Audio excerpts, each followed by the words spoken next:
저는 오늘 우리는 하나님의 백성입니다. 출애굽기강의 26번째로 이스라엘을 위해 일하시는 하나님이라는 제목으로 하나님 말씀 증거하도록 하겠습니다.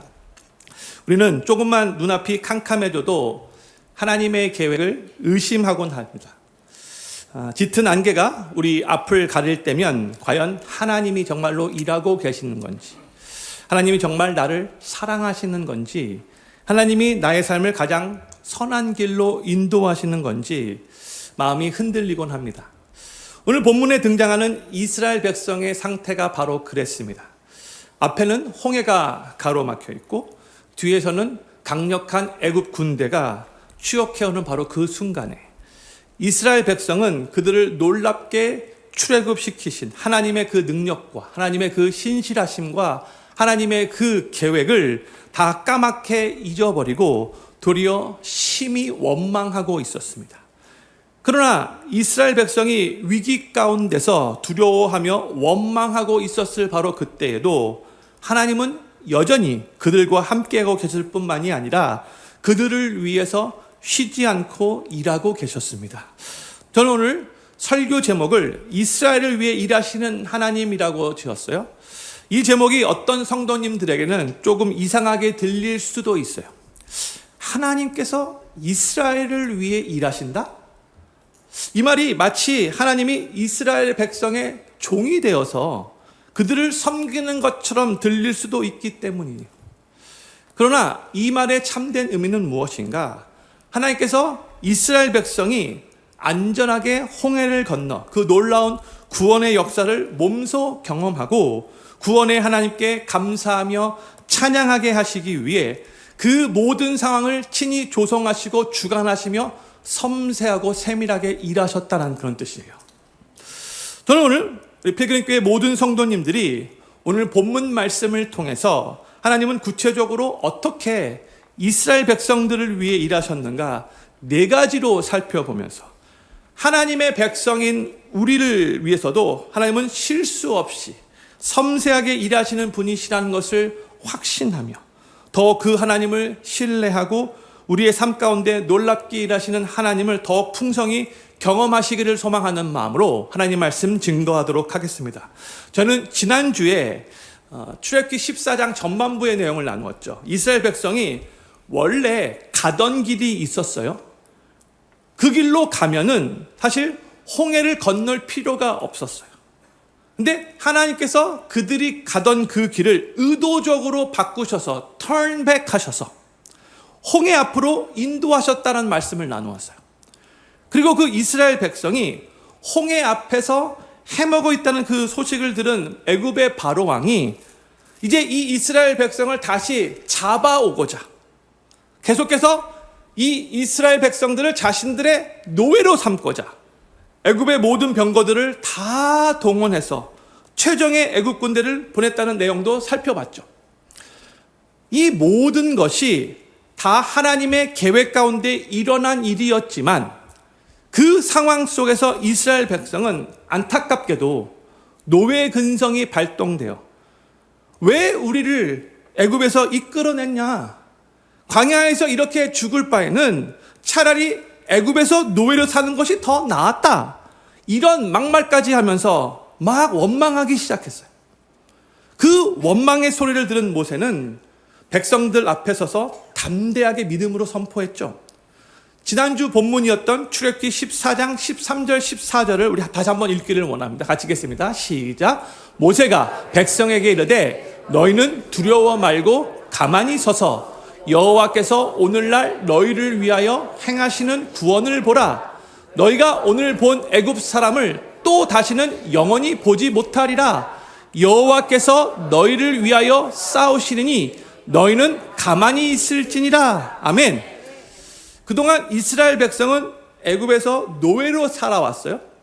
그래서 애굽 사람들이 치면 맞고 함부로 대해도 가만히 있을 수밖에 없었죠. 왜요? 노예이니까. 그런데 이제부터는 하나님께서 이 이스라엘 백성을 위해 싸워주실 거라고 모세가 담대하게 선포한 거예요. 그동안 애굽 사람들은 이스라엘 백성을 자신들의 노예로 여기며 막 얕잡아 보고 무시하고 함부로 대해왔는데, 그러나 이제부터는 저들이 상대해야 할 분이 완전히 차원이 다른 분이시라는 거죠. 그분이 누구세요? 바로 여호와 하나님이시라는 거예요. 애굽 사람들은 이제 이 여호와 하나님을 상대로 싸워야 하는 거예요. 왜냐? 여호와 하나님께서 이제 이스라엘을 위해 싸우실 것이기 때문에.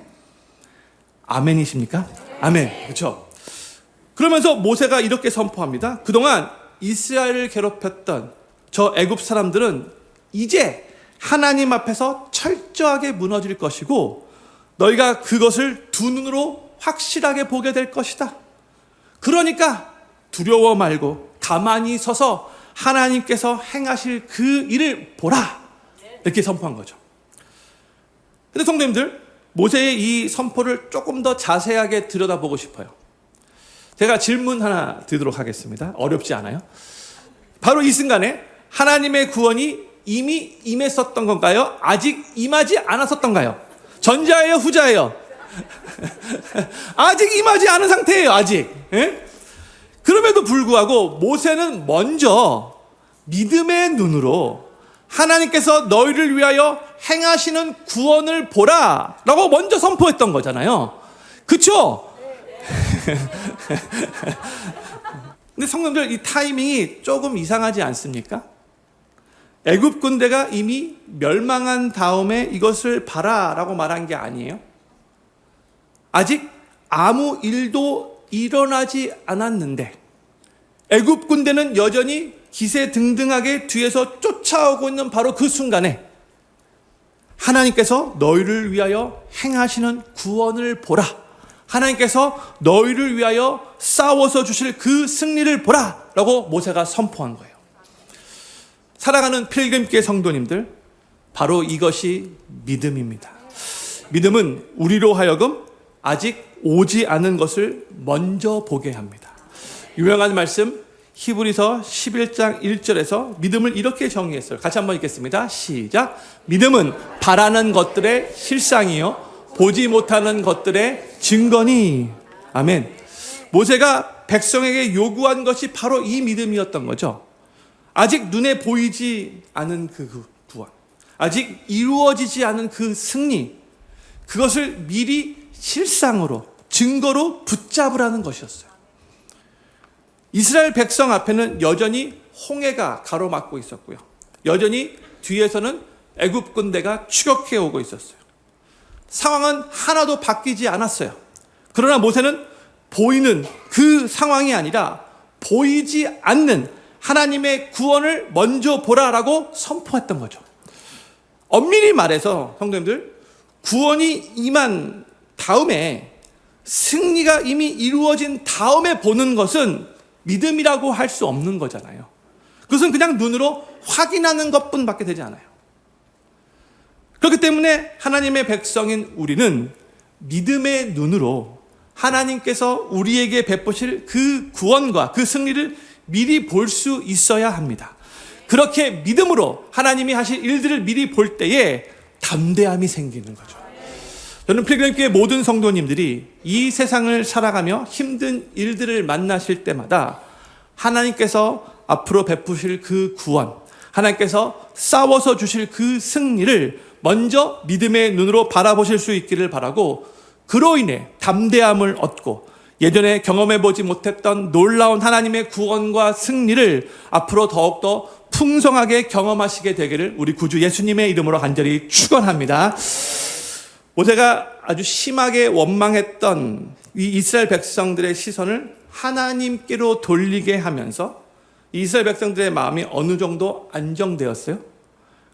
근데 이제 15절에서 하나님이 이제 오히려 모세에게 이런 말씀을 하세요. 오늘 본문 말씀의 시작이에요. 15절 말씀 같이 읽겠습니다. 시작. 여호와께서 모세에게 이르시되 너는 어찌하여 내게 부르짖느뇨? 이스라엘 자손을 명하여 앞으로 나가게 하고 그랬어요. 이 말씀이 조금 의아하게 들릴 수 있어요. 하나님은 왜 방금 전에 백성들 앞에서 그토록 담대하게 믿음의 선포를 했던 모세에게 왜 이런 말씀을 하셨을까? 어찌하여 내게 내게 부르짖느뇨? 왜 하나님이 모세에게 이 말씀을 하셨을까요? 저희가 지난주에 나눈 말씀인데 하나님은 이미 출애굽기 14장 2절부터 4절에서 모세에게 하나님의 구원의 계획을 다 알려주셨죠. 이스라엘 백성이 원래 가던 길이 있었지만 하나님께서 그들에게 놀라운 구원의 역사를 경험케 하시기 위해서 의도적으로 그들을 홍해 앞으로 인도하셨고, 또한 그러면 애굽의 군대가 이제 이스라엘을 추격해 올 것이다, 이것까지도 하나님이 이미 모세에게 말씀해 주셨어요. 그렇죠? 지난주 말씀 기억하시죠? 네, 감사합니다. 한 12분만 기억하시는 것 같은데. 그리고 지금 하나님께서 말씀하셨던 그대로 되었어요. 이스라엘 백성은 홍해 앞에 진을 쳤고, 또 지금 애굽 군대도 뒤에서 강렬하게 추격해 오는 상황이에요. 하나님이 일찍이 말씀하신 그대로 상황이 정확하게 펼쳐진 것입니다. 그렇다면 모세는 이제 어떻게 해야 할까요? 하나님의 이 계획을 이미 다 알고 있었던 모세는 그 계획을 담대히 펼쳐가는 믿음의 도구가 되었어야 했던 것이죠.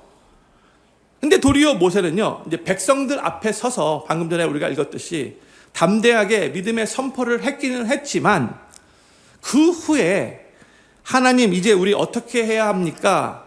우리 도와주십시오, 이런 식으로 부르짖고만 있었던 것 같아요.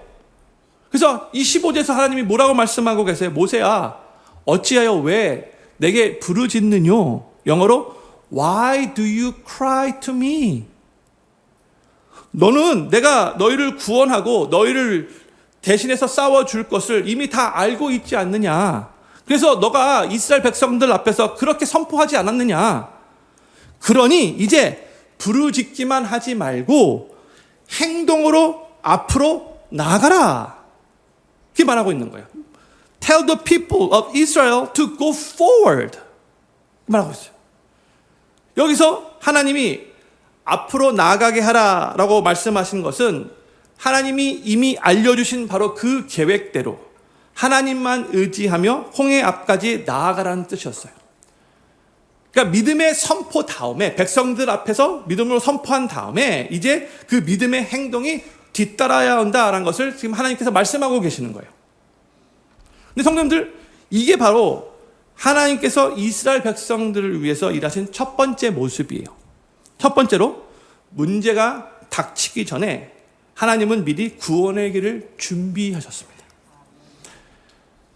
하나님은 모세에게 이스라엘 백성을 홍해 앞으로 나아가라라고 하시고 그 믿음의 행동을 이제 요구하셨는데, 그 후에 이제 하나님께서 어떻게 이스라엘 백성들을 구해 주실 것인가 아주 구체적으로 알려주세요. 그 내용이 오늘 본문 16절부터 18절까지 나오는데 제가 읽도록 하겠습니다. 지팡이를 들고 손을 바다 위로 내밀어 그곳으로 갈라지게 하라. 이스라엘 자손이 바다 가운데 육지로 행하리라.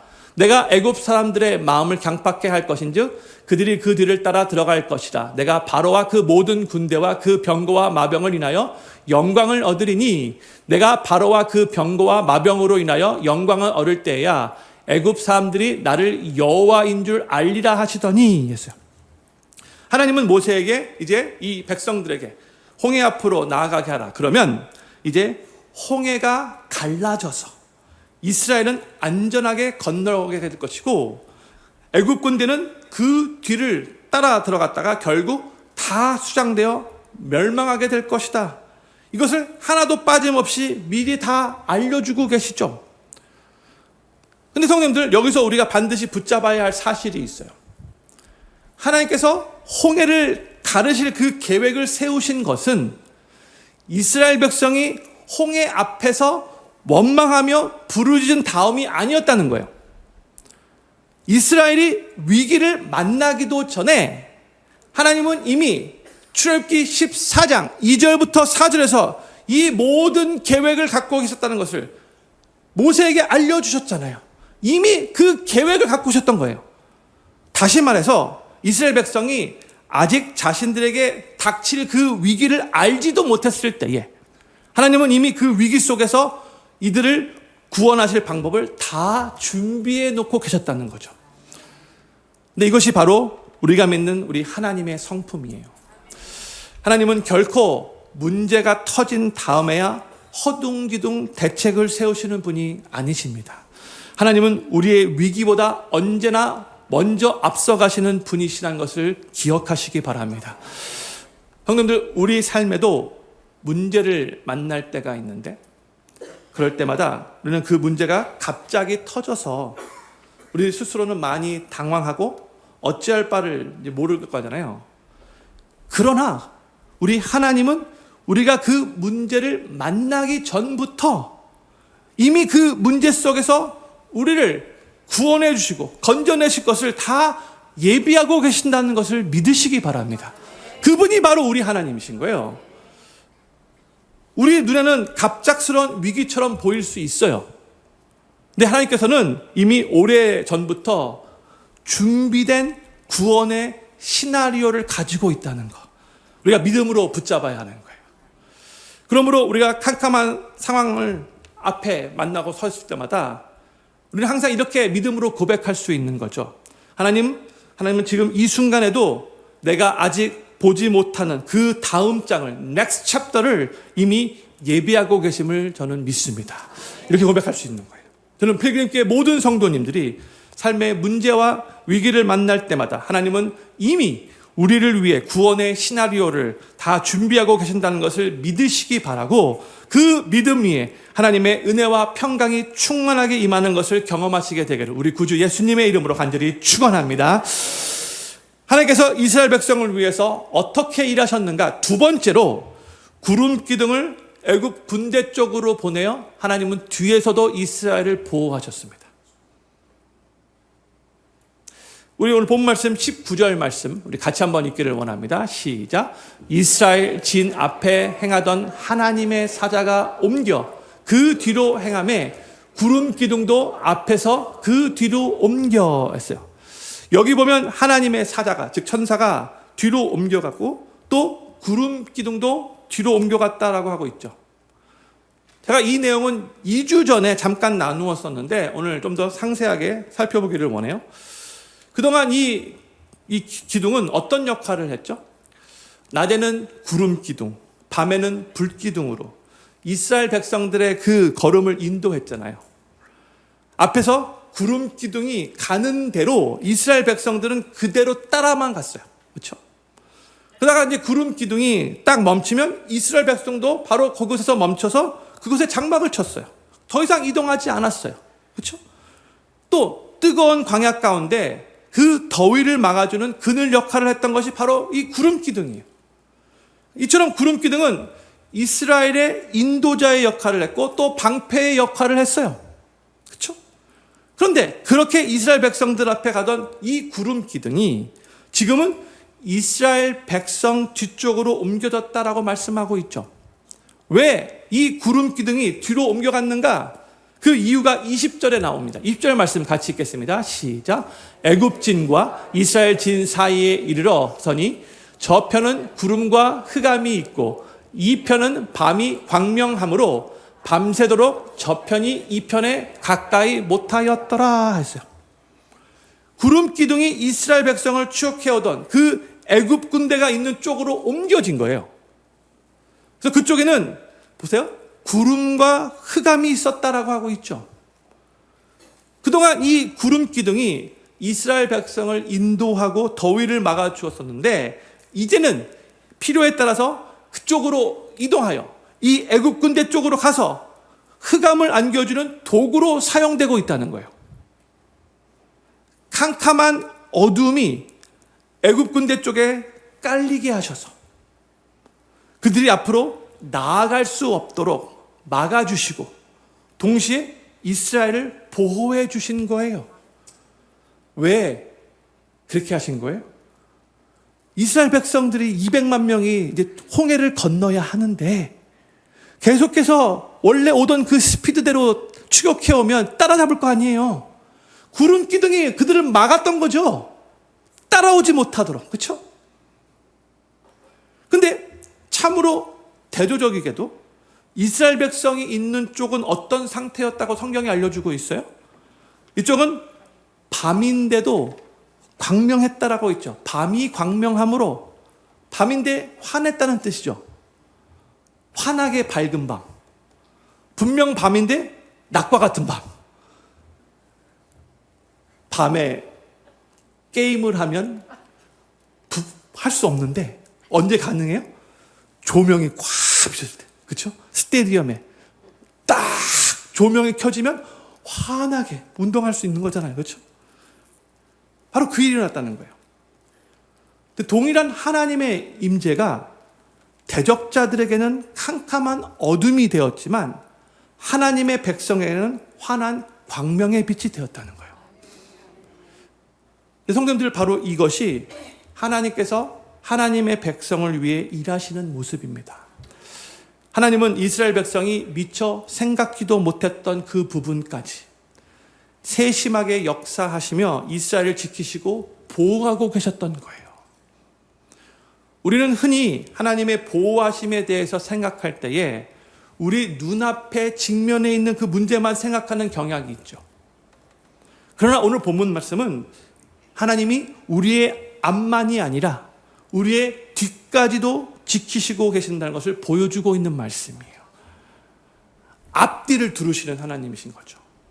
우리가 미처 신경 쓰지도 못했던 그 뒷배경까지 하나님은 이미 세심하게 손보고 계셨던 거죠.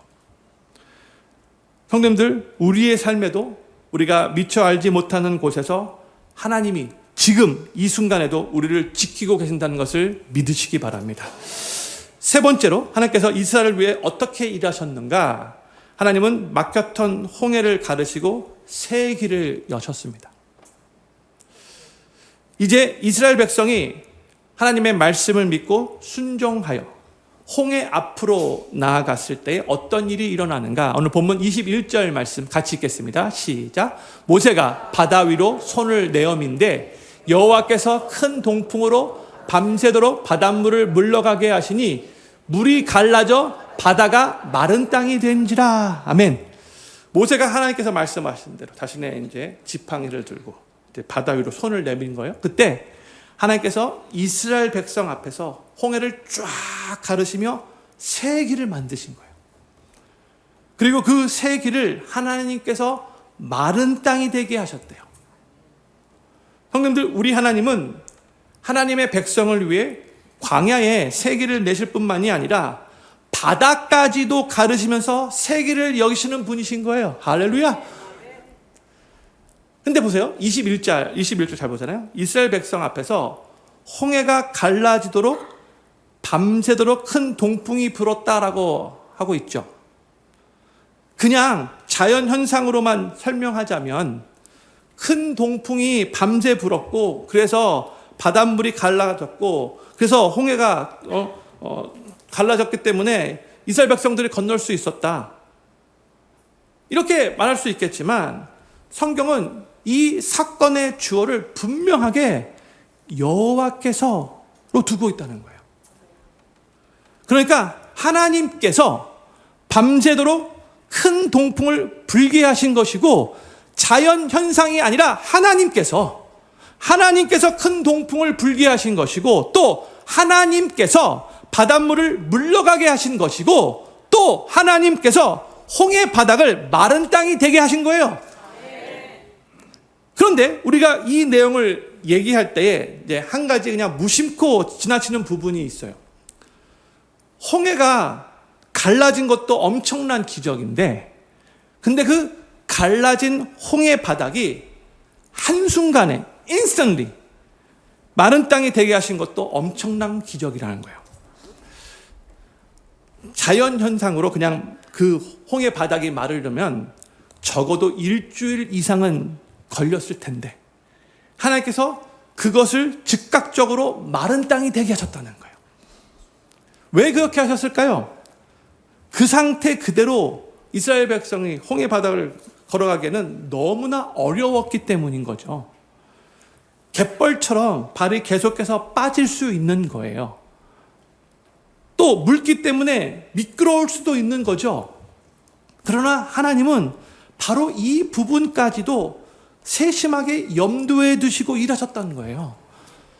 그래서 시편 저자가 시편 106편 9절에서 이렇게 하나님을 찬양합니다. 같이 한번 읽겠습니다. 시작. 이에 홍해를 꾸짖으시니 곧 마름에 저희를 인도하여 바다 지나기를 광야를 지남 같게 하사. 아멘. 하나님은 홍해 밑바닥을 광야처럼 마른 땅으로 만드셔서 이스라엘 백성이 쉽게 걸어갈 수 있게 하셨다는 거예요. 200만 명이 넘는 이 이스라엘 백성이 밤새 그 홍해 바닥을 아무런 불편 없이 신속하게 건널 수 있도록 하나님께서 이러한 기적까지 행하신 거죠. 근데 이번에는 잠깐 홍해를 건너가는 이스라엘 백성의 마음을 생각해 보고 싶어요. 처음 바다 한가운데 길이 쫙 열렸어요. 홍해가 갈리면서. 그 홍해 바닥을 이제 건너가려 할 때에 어떤 마음이었을까요? 먼저 22절을 읽어볼까요? 22절 말, 오늘 본문 22절 말씀 같이 읽겠습니다. 시작. 이스라엘 자손이 바다 가운데 육지로 행하고 물은 그들의 좌우의 벽이 되니 했어요. 이스라엘 백성들이 홍해를 건너려면 그냥 똑같은 그 같은 레벨의 길이 아니에요. 먼저 내려가야 돼요. 도하해야 돼요. 그렇죠? 그게 원래 자연적으로 그렇게 밑이 파져 있었으니까. 근데 도하한 다음에 이제 이스라엘 백성들이 그 홍해 바닥을 건너가야 하는데 보세요. 물이 좌우의 벽이 되었다라고 하고 있죠. 양옆으로 물벽이 생긴 거예요. 여기서 말하는 벽은 그러니까 이스라엘 백성들이 도하해야 되기 때문에 수심이 약 15m 정도 달하는 그런 거대한 물벽인 거예요. 15m. 형제들 한번 우리가 그 당시 이스라엘 백성이었다고 상상해 보고 싶어요. 각자 그 당시에 이스라엘 백성들의 한 분 한 분이 홍해 바닥으로 걸어서 들어가는데 지금 양옆으로 한 15m 되는 물벽이 보여요. 그러니까 우리 키보다 약 10배 정도 되는 그 높은 물벽인 거죠. 어떤 사람은 이렇게 말했을런지도 모르겠어요. 야, 이거 완전 수족관인데? 와, 우리 이 많은 종류의 물고기들 공짜로 구경하네? 와, 저거 튜나 아니야? 이건 살몬이네? 이건 옐로우테일? 이건 운하기?